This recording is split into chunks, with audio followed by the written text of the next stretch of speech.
सिलीगुड़ी के कबड्डी और cricket coach Poppy दलाल पर अपनी छात्राओं और उनके परिवार वालों को घर बुलाकर मारपीट करने का आरोप लगा है।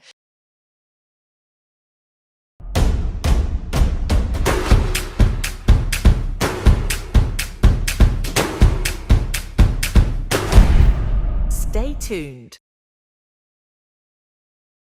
मालूम हो कि प्रदीप घोष और कृष्णा बारुई के परिवारों के बीच अच्छे रिश्ते थे। कोच होने के कारण पोपी दलाल दो परिवारों के घर जाते आते रहते थे, लेकिन आरोप है कि कोच पोपी दलाल ने ही दोनों परिवारों के बीच कलह पैदा कर दी। मामले की जानकारी होने पर दोनों परिवार सोमवार दोपहर पोपी दलाल से बात करने उनके घर पहुंचे। कथित तौर पर उस वक्त पोपी दलाल ने लोहे की रॉड से दोनों परिवारों पर हमला कर दिया और मारपीट की। घटना में प्रदीप घोष की पत्नी रामा घोष और कृष्णा बारुई की पत्नी दीपा बारुई घायल हो गई। इस बीच अपनी मां को बचाने के प्रयास में प्रीति घोष भी घायल हो गई है। घटना की दोनों परिवारों ने एनजीपी थाने में जाकर लिखित शिकायत दर्ज करवाई है। আমার সঙ্গে আর এই বাবা মিসেসের সঙ্গে আমাদের খুব একটা বন্ডিং, ওদের বাড়ি যাওয়া আসা করি, আমাদের বাড়ি যাওয়া আসা করি, দুই ফ্যামিলি খুব ভালো। এবার উনার মেয়ের বদনাম আমাদের কাছে করে, উনার ছেলের বদনাম আমাদের কাছে করে। এবার আমাদেরও বাজে, আমার মেয়েরা যে বড় হয়েছে ওদের সম্বন্ধেও বাজে বাজে, খুব একদমই বাজে ওনার মিসেসের কাছে, ওনাদের কাছে গল্প করে গিয়ে। এইবার এই জিনিসটা আমি ওনাদের মিসেসের কাছে বলছে যে এই জিনিসটা হয়েছে। আমি বলছি কি বলো, তোমাদেরকে তো এই ধরনের কথা বলিনি আমরা। উনিও বলছে যে এই ধরনের কথা হয়নি। তা দুজনের মধ্যে আমরা আজকে খালি জাস্ট উনি ডেকেছিল পপি দালাল, ক্রিকেটের একটা কোচ, দাদা ভাইয়ের উনি শেখায়, আমার ছোট মেয়ে ওনার কাছেই শেখে। এবার ওনাদের কাছে আমি বললাম যে দিদি এটা তাহলে একটা ফয়সালা করা দরকার, কে মিথ্যা কে সত্যি এটা মোকাবেলা সামনাসামনি করলে হয়তো ঠিক হয়ে যাবে। তখন কালকে ম্যাম এসেছিলেন, উনি এসেছিলেন পপি দালাল, এসে বলল যে কালকে তাহলে বসুন আপনারা, ঠিক আছে দেখছি কিভাবে কি হচ্ছে এটা ব্যাপারটা। আমরা বলছি ঠিক আছে। এবার জাস্ট আমরা আজকে আমার ফ্যামিলি, ওনাদের ফ্যামিলি, আরো দুই একজন গার্জেন যাদের নিন্দা যাদের কাছে করে তাদেরকে নিয়ে আমরা গেছি। উনি কি করেছে, একটা দাও, সারাশি, খুন্তি, ঝাড়ু নিয়ে উনি দাঁড়িয়েছিল।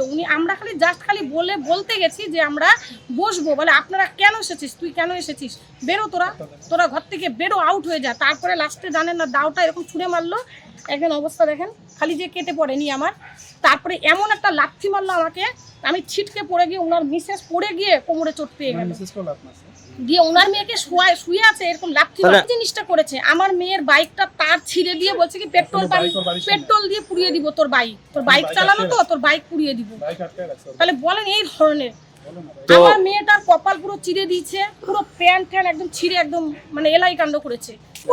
এটা ইচ্ছাগত করেছে উনি যেহেতু এখন দেখেছে যে দুই ফ্যামিলি এখন মোকাবেলাটা সামনাসামনি হয়ে যাবে, উনি চাপ নিতে পারেনি যে এই জিনিসটা ফয়সালাটা সমানে হয়ে যাবে। যার জন্য কি করছে, মিথ্যা কথা তো উনি সবার কাছে বলে বেরিয়েছে, প্রত্যেকটা গার্জেনের কাছে, দাদা ভাইয়ের গার্জেনের কাছে, সবাই কাছে এক একজনের নিন্দা, আরেকজনের নিন্দা। আমার ছোট মেয়ে কেবল 10 বছর বয়স, হ্যাঁ, ও ক্রিকেটের কি বুঝে, বলে কি ডানা কেটে দিবে, কলকাতায় ফেলে দিব, দিয়ে ব্যাস কিছুদিন চালানোর পরে ওকে কোথাও উঠতে দিব না। আমার হাতে সব পপি দালাল বলেছেন, দাদা ভাইয়ের কোচ পপি দালাল। এই জিনিসটা তো চলতে দেওয়া যাবে না। আজকে আমার একটা মেয়ে হচ্ছে 22 বছর, একটা মেয়ে হচ্ছে 15 বছরের। আমার মেয়েও কিন্তু আমরা শিক্ষা কিভাবে দিতে হয় আমরা জানি। এইটুকুনি। দেখুন, নাম রমা ঘোষ, এনজিপি ভক্তিনগর। অ্যাকচুয়ালি ওনার ফ্যামিলির সাথে আমার ফ্যামিলির বিশাল একটা রিলেশন। এই রিলেশনটা এই ভদ্রমহিলা পপি দালাল আমার বাড়িতেও যাওয়া আসা করতো, ওনার বাড়িতেও যাওয়া আসা করতো। যখন আমাদের খুব ভালো রিলেশন দেখেছে তখন আর কি ওনার বাড়িতে গিয়ে আমার বদনাম করছে, আমার বাড়ি থেকে ওনার বদনাম করছে, এই ধরনের বদনামগুলো করছে। তারপরে ওনাকে আমি আমাদের দুইটা ফ্যামিলির 8 মাস ধরে রিলেশন বন্ধ হয়ে গেল, সেটা উনি করছে। করার পরে আমরা কারোর সাথে কারো কথা বললাম, উনি দুই বাড়িতে যায় আসেন, শুধু বদনামই করে। ওনার মেয়ে আমাকে সেদিন বাইক ফোর্স ধরছে, কাকু কেন যাচ্ছ না কি না, যে তোর বাবা তোর মা এরকম বলছে আমাদের নামে। সেদিন যায় না, বলে নাই, তোমরা বলে আমার বাবা মার নামে এরকম বলছে। আমি না, আমি যদি তার সামনাসামনি হয়। তারপরে ওরা ওনার ফ্যামিলি আমার ফ্যামিলি দুজন একসাথে হওয়ার পরে দেখা যাচ্ছে উনি পুরোটাই মিথ্যা কথা বানায় বলছে। তারপরে ওনাকে আমি ফোন করলাম, ফোন করে আমার কাছে 4টা অডিও রেকর্ডিং আছে, ওনার সাথে কথা বলছি যে এইভাবে উনি আমাকে বলছে না ভুল বোঝাচ্ছে, ওনাদেরকে বলছে উনি ভুল বোঝাচ্ছে। এইভাবে করে 4-5 দিন ধরে কাটছে। তারপরে কালকে ওনাকে আবার ফোন করেছি, ফোন তুলে না। কালকে উনি আমার বাড়িতে গেছে 1:30 থেকে 2টা নাগাদ দুপুরে, বললো আমি তারা আছে, মাঠে যাব, আজকে খেলা আছে, কালকে আপনি 12টার সময় আমার বাড়িতে আসুন, আপনারা দুজনেই আসুন, দুই ফ্যামিলি আসুন, আমরা এই ব্যাপারটাকে নিয়ে আমি শর্ট আউট করে দিই, ভুল বুঝাবুঝি হয়েছে শর্ট আউট করে দিই। তারপরে ওনার ফ্যামিলি ওনাকেও বলছে, কিন্তু আমরা 2 ফ্যামিলি গেলাম। তো হয়তো আমাদেরকে 12টা বলছে, আমরা 12টা বাজতে 10 মিনিট আগে চলে গেছি। ওনার লোকজন আসতে দেরি হয়ে গেছে, ভাবছিল আমাদেরকে ভয়ঙ্করভাবে অ্যাটাক করবে। তো ওনার লোকজন আসতে দেরি হয়ে গেছে। তো উনি বলতেছিল আর 10 মিনিট আগে আসছো, 10 মিনিট আসার সময় 10 মিনিট পরে আসলে বোঝা যেত, এক একজনকে কেটে কেটে শোয়ায় রাখতাম। কী দাও বলছে কাট 2 পিস করে একজন কাটতাম, একটাকেও যেতে দিতাম না, আমি প্ল্যান ছিল তো ওদেরকে কাটবো বলে উনি নিজে ভিডিও করছে আমাদের। ওনার কাছে ওনার ভিডিও ফুটেজ আছে আমাদের, কে কাকে মারছে। আমার মেয়েকে মেরে কাপড় চোপড় গায়ের কিচ্ছু নেই, কাপড় ছিঁড়ে ফেলতে পারে। থানায় অভিযোগ করলো, আমরা চাই উনি অ্যারেস্ট হোক। ওনার এরকম না, আরও অনেক গার্জেনদের ওনার নামে কমপ্লেন আছে, সেগুলো প্রুফ আমার কাছে আছে, অনেক প্রুফ আছে আমার কাছে, 1 বছর ধরে প্রুফ আছে। চেক করছে ওনার মিসেসকে মেরে দিয়েছে, ওনার মিসেস হসপিটাল থেকে দিয়েছে, এখনই ওনার ছেলে নিয়ে আসলো, 2-2.5 ঘন্টা ভর্তি ছিল, নিয়ে আসলো আমার মিসেস আমার মেয়ে 3জনকে। ওরা 3জনই আগে ঢুকছে ভিতরে, আমরা তো বাইরে ছিলাম, কে জানে এখানে যে উনি ফটাফট দাউটা উনি অস্ত্র নিয়ে কোবাকুবি শুরু করে দিয়েছে। পুলিশ বলো যেটা লিগ্যাল অ্যাকশন সেটা নিবে। পুলিশ ভালোই বললেন আমাদেরকে। আমি প্রদীপ ঘোষ, ভক্তিনগর 35 নম্বর ওয়ার্ডের বাসিন্দার আমি। ঘটনা হচ্ছে, আমার নাম কৃষ্ণ বাড়ি, আমার মেয়ের নাম শম্পা বাড়ি। তো পপি দালালের সাথে পপি দালালের সাথে খেলতো, খেলা শেখাতো পপি দালাল। এখন মেয়েটা মোটামুটি বাচ্চাদেরকে শেখায় পপির সাথে। ও আমাদের বাড়িতে যাতায়াত ছিল প্রায় সময় আসতো, যেহেতু আমার মেয়ের মতোই ভালোই একটা সম্পর্ক ছিল। হঠাৎ কিছুদিন থেকে শুনতেছি নাকি আমাদের নামে নানা রকম বদনাম করে বেড়াচ্ছে, আমার মেয়ের নামে, আমার নামে, মিসেসের নামে, যার নামে যা মনে হচ্ছে তাই করছে। তো যখন আমরা জানতে পারলাম কি ওই যে ওনাদের সাথে কথাবার্তা বন্ধ হচ্ছিল। আমার মেয়ে যাওয়ার পরে ওনার সাথে কথাবার্তা হলো, বললো হ্যাঁ এরকম তো আমাদেরও বলছে, তো এটা নিয়ে তো ওনাকে বলা দরকার, নাহলে তো উনি বুঝবে না এরকম করে যাচ্ছে। এই জন্যই আমরা আজকে যে কারণে ডাকছিল গেলাম। মেয়ের একটা চেক ছিল, মেয়ে 31,000 টাকা পেত, ওই টাকার চেকটা দিয়ে দিয়েছে। দেওয়ার পরেই অ্যাকশন, তারপরেই এই ঝগড়াটা শুরু হয়েছে। মানে আমরাও পৌঁছেছি, আমরাও ছিলাম, আমরা পরে গেছি, মেয়ে আগে চেক আনতে গেছে। তারপরে ওইখানে গিয়ে ইয়ে হাতাহাতি উনি মুখে দাঁড়ালো, কী নিয়ে বের হলো। আমরা তো আমার বউকে একটা মারলো, চিৎকার করলো। তা আমি তুলে নিলাম, ওনাকে শুধু একটাই কথা বললাম যে তোমার সাথে তো আমাদের খারাপ ইসে নাই, কিন্তু এইরকম কেন হলো? আমার তো হক আছে জানার যে আমার মেয়েকে কেন বলছো, আমি ওনার গার্জিয়ান, আমার বউয়ের নামে কেন এরকম করছো, তোমার কী ক্ষতি আমি করেছি, এটাই জানতে গেছিলাম। বলে আমি কোনো কৈফিয়ত দিতে রাজি না, এই ধরনের কথাবার্তা বলছে। তারপর আমার মিসেসকে তুলে নিয়ে, উনি তো পড়েই গেছে, কোমরে চোট লাগছে, আমি তুলে কোনো রকম ওইখান থেকে, আর যেই অবস্থা হচ্ছে দৌড়াদৌড়ি, গাড়ির চাবি নিয়ে নিচ্ছে, কি করতেছে মানে তুল কালাম করতেছে। এটা আছে ইয়ে আছে, আমার পিছনে সেটা তো ন্যায় অন্যায় তো মানুষ বুঝবে। তারপরে আমরা এই থানায় আসি, একটা জমা করি, এসে একটা ডায়েরি করি, এই অবধি এখানে। उधर पोपी दलाल ने कहा है, मैंने किसी के साथ मारपीट नहीं किया है और न ही किसी का अपमान किया है। उन्होंने आरोप लगाया है कि प्रदीप घोष और कृष्णा बारुई के परिवार ने उनके साथ मारपीट की है। एनजीपी थाने की पुलिस पूरी घटना की जांच में जुट चुकी है। এটা কোনো যুক্তি কথা? বাড়িতে ডেকে মারধর করবো? আমি একা বাড়িতে, আমি ছিলাম একা বাড়িতে, আমার বাড়িতে গিয়েছিল 9 জন মিলে, ঠিক আছে। আমি যদি ডেকে নিতাম তাহলে আমিও 10 জনকে রেডি রাখতাম মারধর করার জন্য। ওনারা 9 জন মিলে গেছিলো আমাকে মারধর করতে। আমি আবার সেটা মোবাইলে রেকর্ড করেছিলাম।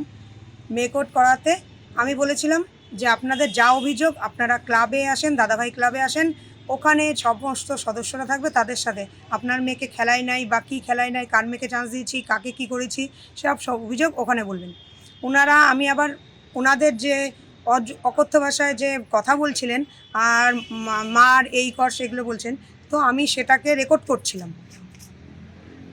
প্রদীপ ঘোষের মেয়ে মান্তু ঘোষ, ও আমার হাতের থেকে মোবাইল ছিনে নিয়েছে, বাবাকে দিয়েছে। বাবা প্রদীপ ঘোষ মোবাইলটাকে ভেঙে দিয়ে আবার ড্রেনের মধ্যে ফেলে আবার পকেটে রেখে, আমি যখন মোবাইল চাইছিলাম, মোবাইল চাবার জন্য আগাচ্ছিলাম, প্রদীপ ঘোষের বউ, ওনার নাম কি, পিয়া ঘোষ, আমার একদিকে হাত ধরে রাখছিল, একদিকে হচ্ছে শম্পা বারুই নামে একজন আছে, সে আমারই স্টুডেন্ট, দীর্ঘ বছর ধরে আমার কাছে ক্রিকেট খেলছে। ইভেন দাদাভাইয়ের যে কালকে টুর্নামেন্ট কমপ্লিট হলো ওখানে আমি ক্যাপ্টেনশিপও দিয়েছিলাম। তারা দুজন মিলে আমার হাত ধরে রাখছিল। তারপরে আমি যখন মোবাইলটা, আমি বলছি মোবাইল দেন আমার, আপনারা যা অভিযোগ আপনারা ক্লাবে আসেন, বাড়িতে কেন আসছেন? এগুলো খেলার কথা মাঠে হবে বা ক্লাবে হবে, আমি ডাকলে ওরা চলে যাবে, তাও আবার 9 জন মিলে, আর আমি একা বাড়িতে ছিলাম, এটা কোনো কথা?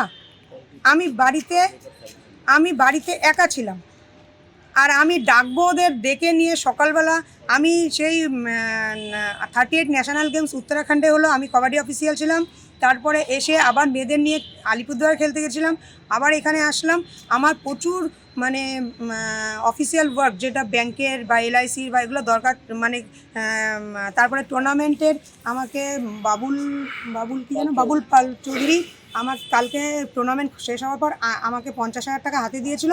আমি বল নিয়ে এসেছিলাম, ম্যাট কিনে নিয়ে এসেছিলাম, যেখানে তারপরে রান্নার বউকে এসে দেবে, আমাকে বলছিল টাকাটা কাকে কোথায় পেমেন্ট করে বাকিটা রেখে দিয়ে হিসাব দিতে। ওই টাকা আমি টেবিলে রাখছিলাম। প্রদীপ ঘোষের বউ ওই টাকা নিয়ে গেছে আমার ইসের থেকে, ঘরে ঢুকে আমার ঘরে ভাঙচুর করছে। প্লাস আমার মোবাইলটা তো নিয়েই গেছে, সকাল থেকে আমার কাছে মোবাইল নেই। আমি লিখিত অভিযোগ, আমি ওরা চলে যাওয়ার পরে আমি সোজা গিয়ে দাদাভাই স্পোর্টিং ক্লাবে গিয়ে বসেছিলাম। ঠিক আছে, আমি শুধু দেরি হয়ে গেছে আমার এই কারণে, বাবুল পাল চৌধুরী ওই যে দিল্লি গেছে, এয়ারপোর্টে গেছিলো, উনি 2:30 না 3টার সময় পৌঁছালো। তারপরে মোবাইল অন হলো, ওনার সাথে কথা বললাম, তারপরে উনি যা যোগাযোগ করে দিল আমি সেই হিসাবে সমস্ত একটা কথা। আমি যদি ওনাদের বাড়িতে ডাকতাম, আর আমার কথা হচ্ছে আমার ক্লাবের মানে মাঠের কথা মাঠে হবে, আমি কেন আমার বাড়িতে ডাকবো? আমি বাড়িতে একা ছিলাম, তার মধ্যে আমার গোটা বাড়িতে একা আমি ছিলাম। পাড়ার লোকও দেখছে, পাড়ার লোকের বউরা, মানে আমি ওখানে নতুন গেছি, কিন্তু তারপরেও পাড়ার বউরা আমাকে এসে বলছে, মানে যে কটা বউ এসেছিলো ওরা আমাকে মারধর করতে এসেছিলো। পাড়ার বউরা যখন চলে এসছে তখন ওরা তাড়াতাড়ি করে পালিয়ে গেছে, নিজের বাইকও বাইরে রেখে গেছে, রেখে গিয়ে আবার আমাকে ধমকি দিচ্ছে আমার বাড়ি দখল করবে, আমাকে মার্ডার করবে, কোন কোন ছেলেদের দিয়ে মার্ডার করাবে, করে আমার পচাগলা দেহ নাকি বাড়ি থেকে বেরোবে। প্রদীপ ঘোষ এগুলো আমাকে ধমকি দিচ্ছে। ধমকি দিয়ে উনি নাকি NGPর 34 নম্বর ওয়ার্ডে ওনার বিশাল ক্ষমতা, উনি আমাকে বাড়িতে টিকতে দিবে না। আর এই বাড়ি কেনার পর থেকে 1 বছর হয়েছে আমি এখানে বাড়ি কিনেছি, এই বাড়িটা নিয়ে ওনার অনেক সমস্যা হচ্ছে, অনেক ধমকি টমকিও, মানে ইনডাইরেক্টলি আমাকে অনেক কিছু বলেছে যে বাড়িটা কেনার। আর আমার কথা হচ্ছে খেলার বিষয়, খেলার কথা মাঠে হবে, কেন আমার বাড়িতে আমি ডাকবো অযথা? মানে বাড়িতে ডেকে আমি কেন আমার সময় নষ্ট করতে যাব? আমি বলেছিলাম বিকালে আসে, ওনারা নিজেরাই আসছে। আর একটা মিথ্যা কথার এটা আমি প্রমাণ দিয়ে দেবো, উনি আরও 5 জন গার্জিয়ানকে বলেছিলেন যে চলো যাই, আমরা হচ্ছে ওর বাড়িতে গিয়ে হামলা করি। তারা 5 জন বলছে, সেই 5 জন গার্জিয়ান বলছে আমরা যাব না। এবং কালকে আমাকে 2 জন গার্জিয়ান দাদাভাই স্পোর্টিং ক্লাবে গিয়ে সতর্ক করে আসে। আমি ভেবেছিলাম 2-4 দিন পরে এই ঘটনাগুলো হবে, আজকে যে হবে আমি সেটা জানতাম না। আমি যদি ডাকতাম আমার বাড়িতে, আমি প্রস্তুত থাকতাম যে কি জবাব দিতে লাগবে বা কী করতে লাগবে। পপি দালাল, দাদাভাই স্পোর্টিং ক্লাবের ক্রিকেট কোচ আর ইন্টারন্যাশনাল কাবাডি অফিসিয়াল আমি।